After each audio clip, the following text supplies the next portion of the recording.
What's going on, everyone? Eternity here, bringing you another Uncharted 2 gameplay. Today we have a deathmatch on a train wreck, but before I get into the gameplay, I just want to apologize. I know I've been gone for almost a month, but I've been really busy in my and I just haven't had any time to record or upload any gameplay. Just give you an insight of why I've been gone for so long. It's just my assistant manager just got promoted to a new position, and I was in training for a few weeks, just learning his position and the things that he did and things like that. So we could be looking at a potential promotion for myself. But anyway, I just wanted to this gameplay we have here, it's a little, kind of wanted to start like a discussion to get you guys' opinion on a little something. I wanted to give my insight on just a certain topic that I was thinking about when I saw this video. This match is actually basically like a few months after Uncharted 2 was originally released, and I want you to focus on the playstyle. And the topic that I wanted to bring up was, like, I was like kind of struggling with the title and all that stuff, but I'm just kind of thinking like what makes a player good, or what makes a player dominant? Just trying to kind of think like how I could kind of title that, I can word that. But I have three factors that I think that comes into play that determines on how good a player is, and this can go for any game, any shooter, but because this is a shooter game, I'm just gonna focus on like shooters. So the three factors that I think are important that determines a player's ability, or determines how good a player is his play style, his opponents, and his team. And what I mean, and for those three, I'm just gonna kind of elaborate on each one of each of them, just to give you some information on why I think those three are important.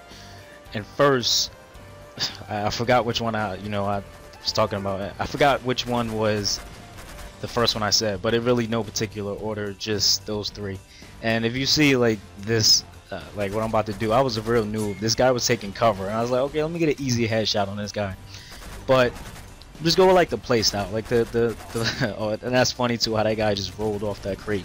But the play style, like if you like really pay attention, like I was actually a noob.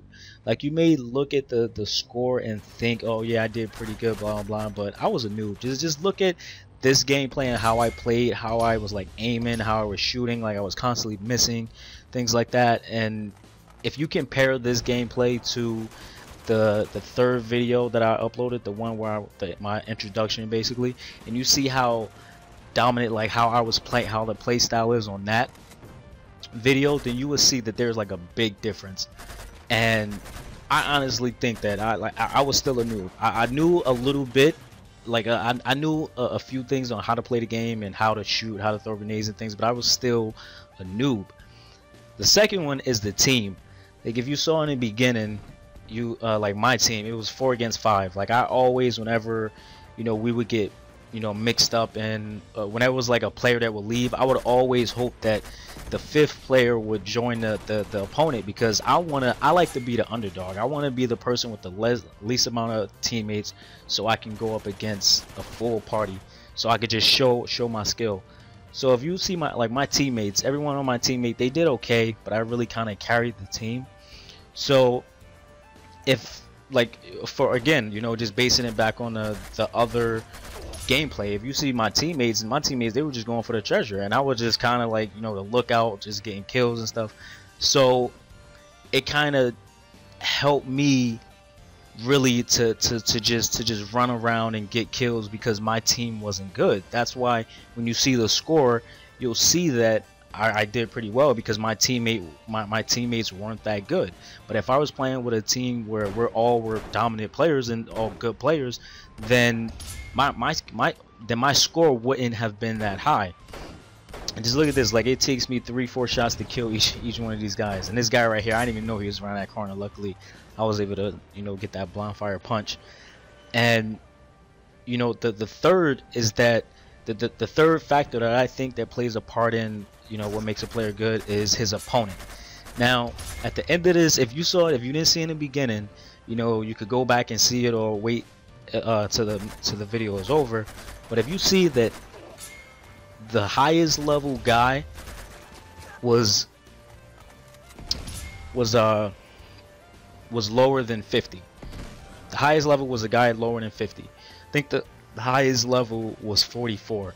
And if you compare my level to my opponents, then basically what it says is level kind of doesn't really mean much, but what it means is experience. The higher the level, the more experienced you are.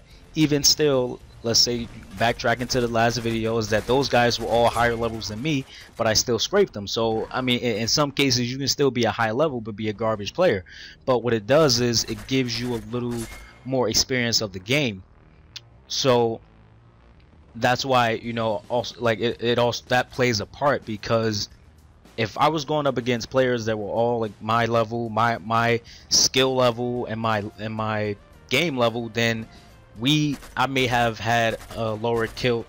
But look at this, look how terrible I am. Like, look how I was freaking trying to kill this last guy and I couldn't. But you see the score there, the highest level guy is 44. But you know, if you guys you know, just thank you. And if you've been waiting for this video, here it is. I'm sorry I haven't posted it, but definitely, you know, like, comment, subscribe. I'm definitely gonna be, you know, uploading some more videos, and you know, comment down below if you agree or disagree. But definitely let's start up a discussion. Thank you guys, and if you're still watching, I love you. I appreciate the support. Peace.